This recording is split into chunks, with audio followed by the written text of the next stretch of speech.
नमस्कार दोस्तों, मैं शशिकांत गोयल आपके साथ। आप देख रहे हैं बेयोड़तन न्यूज। आपको बता दें, भिंड जिले में पूरी तरह से अवैध उत्खनन को लेकर प्रतिबंध लगा हुआ है।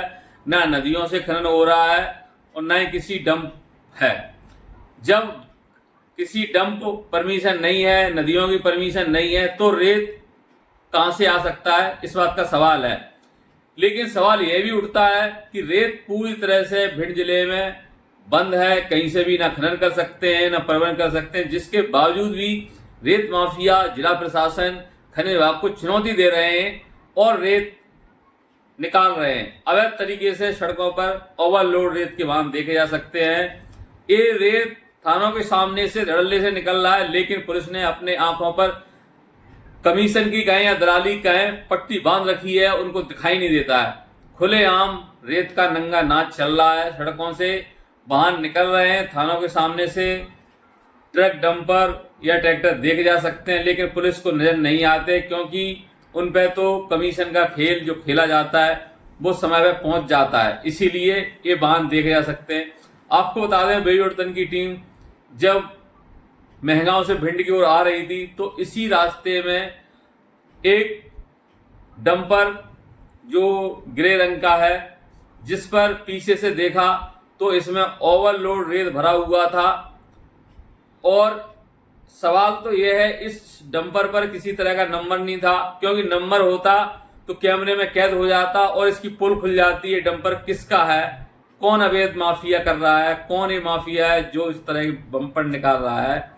लेकिन इसी से बचने के लिए ये माफिया जो खेल करते हैं, डंपर से नंबर हटा देते हैं, नेम प्लेट हटा देते हैं, ताकि किसी को पता नहीं चल सके ये रेत का खेल किसके जरिए खेला जा रहा है।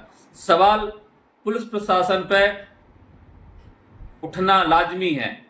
खनिज विभाग पर भी इस तरह के सवाल उठाए जा सकते हैं, क्योंकि रेत का जो कार्रवाई का जिम्मा है वो पुलिस प्रशासन और खनिज विभाग का है। दोनों ही संयुक्त रूप से इस पर काम करते हैं, लेकिन पुलिस को अगर रेत की सूचना दी जाए तो हाथ खड़े कर देती है। खनिज विभाग का काम है। सवाल ये भी उठता है कि खनिज विभाग का काम है, लेकिन वसूली की बात आती है तो पुलिस कहां से अपना हिस्सा बटोरती है, इस बात का भी सवाल उठता है। क्योंकि रेत थानों के सामने धड़ल्ले से गुजर रहा है, वसूली हो रही है, एंट्री हो रही है, किसके इशारे से होती है ये मामला और कहीं से नहीं। मऊ और आमाइन, भारौली, महगांव, इन क्षेत्रों में देखे जा सकते हैं। लेकिन हमने जो कैमरे में रविवार दोपहर लगभग 4 बजे का समय होगा, जब बेयोड़तन की टीम वहां से गुजर रही थी महगांव से भिंड की ओर, इसी बीच रास्ते में एक डंपर दिखाई दिया जो ओवरलोड था। क्योंकि ओवरलोड वैसे भी कार्रवाई के अंडर में आता है, लेकिन ये वाहन थानों से कैसे आगे निकल गया, पुलिस को क्यों नहीं नजर आया। सवाल ये भी है, थानों के सामने चौराहों पर आसपास कैमरे भी लगे रहते हैं, फिर भी पुलिस क्या करती है। आखिर इसकी सूचना अधिकारियों, अफसरों को क्यों नहीं देती, क्यों नहीं पकड़ा जाता है। किस आका का ये डंपर है जो अवैध तरीके से रेत कर रहा है। ये तो बेयोड़तन ने एक डंपर कैद किया, लेकिन अगर रात के समय इस मार्ग से गुजरा जाए, अमाइन और मऊ का जो रास्ता है महंगा होते हुए आता है, इस रास्ते में एक खेल देखा जा सकता है अवैध रेत का। अवैध रेत इसलिए बोला जा सकता है क्योंकि इस समय जिले में कोई भी रेत की कंपनी काम नहीं कर रही है। इसके पीछे की वजह यह है कि चंबल का पुल टूटा हुआ है, रेत को लेकर कोई हाथ नहीं रखना चाहता है। इसलिए भिंड कलेक्टर ने भी सख्ती बरती है कि जिले में अवैध उत्खनन, अवैध प्रबंधन नहीं होने देंगे। लेकिन कलेक्टर को भी पुलिस प्रशासन या फिर कहें रेत माफिया जो है, रेत माफिया खुली चुनौती दे रहे हैंगे, हम तो रेत ऐसे ही निकालेंगे, रोक सको तो रोक लो। क्योंकि रेत का काम नहीं करेंगे तो हमारा गुजारा नहीं चलेगा। अवैध हो या वैध हो, हम तो रेत निकाल लेंगे ही। रेत माफिया को प्रशासन, खनिज विभाग एवं भिंड कलेक्टर को खुली चुनौती है। इसलिए इस रेत का अवैध खेल जारी है, रेत का ओवरलोड परिवहन जारी है, और ये ओवरलोड सड़कें भी जर्जर कर रही हैंगी।